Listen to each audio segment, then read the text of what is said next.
Magandang araw naman mga karilis mga kabro. Dito naman ako sa vlog ko.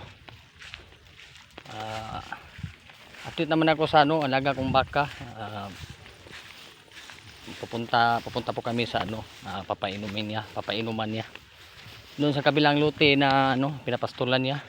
Ito po yung baka ko na nilagaan. Yan si Lita. At sa awa ng Diyos, mataba-taba na rin siya. Nagbuntis din siya mga 2 to 3 months. Thank you Lord sa blessings. Yan. Yan po si Lita. Okay, update na ako mga karis mga kabro sa pagpapainom po sa kanya. Bye bye. Thank you for watching.